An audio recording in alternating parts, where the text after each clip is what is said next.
Alors,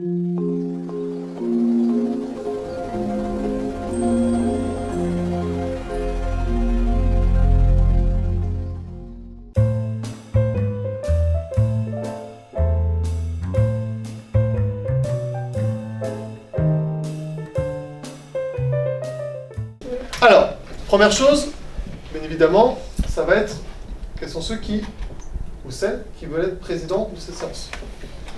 Ouverture du conseil et introduction du président. Le conseil est ouvert. Je rappelle les règles. On ne se moque pas, on écoute celui qui parle, on demande la parole. La priorité sera donnée à ceux qui ont le moins parlé. Qui veut être secrétaire de la séance? Quelles sont les propositions des élèves et du professeur relevées par les responsables des projets durant la période? Il y avait déjà, il faut organiser les tuteurs et les élèves aidés, le blog et projet de correspondance avec une classe de Marseille. Organisation des tuteurs et des élèves aidés.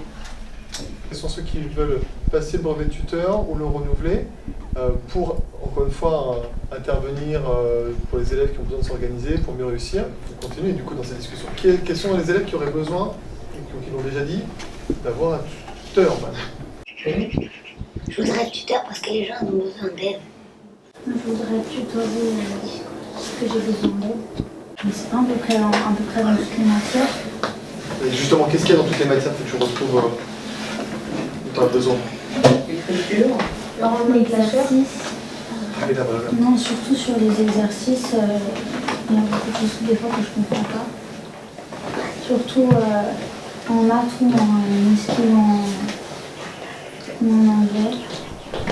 Vas-y, Louise. Moi, je voulais dire que je voulais être tuteur parce que je veux aider les gens qui sont en difficulté, surtout sur l'organisation des exercices ou des choses comme ça. Vas-y, Marie. Moi, je voulais être tutorer parce que j'ai beaucoup besoin d'aide. J'ai remplacé les matières. Est-ce que tu peux approfondir sur l'organisation du classeur sur les exercices? Un peu de tout, le classeur, l'exercice. Si, moi je veux bien être tuteur. On peut passer au blog. Vas-y, Valentine. Du coup, ce serait bien que cette année on essaye de l'accomplir et qu'on poste vraiment des choses. Le blog, ça unit un peu, en histoire géo, on faisait un peu de l'informatique aussi. Et quand on va préparer le blog, ça peut aussi être en français parce que faire des fautes, etc. Et du coup, ça peut nous apprendre à se corriger. Moi, je pense que le blog, on pourrait peut-être le faire dans un temps de projet. Vous savez, l'année dernière, on avait des projets avec différentes matières concentrées. Peut-être que là, on pourrait faire un projet spécialement pour le blog, consacré au blog. Comme qui vote pour la classe coopérative du collège Van Gogh? C'est la majorité, Alors c'est décidé.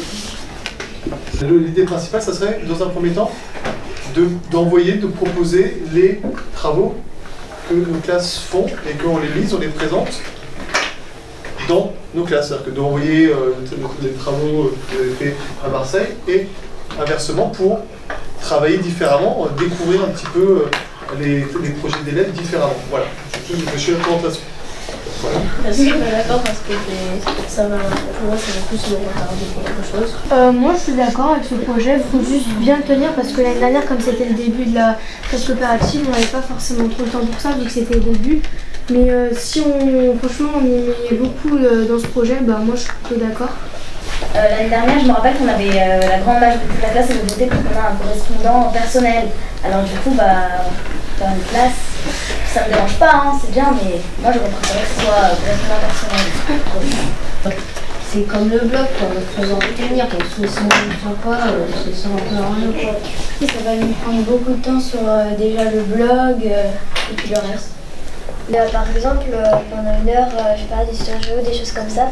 Il y a par exemple, une prof de français ou une prof de maths qui prend une partie de la classe qui va faire quelque chose pour la correspondance, parce que si pratiquement toute la classe veut faire avec un correspondant personnel, et ils peuvent aller le faire dans un groupe et après on échange en fait. Du coup on perd pas de temps parce qu'il y a il y a un groupe qui fait sur le blog et après avec la correspondance de la classe de Marseille et après on échange. La classe coopérative en 3 mots pour moi c'est entraide, soutien et coopération. C'est l'entraide, le groupe et l'écoute. Groupe, coopération et entraide.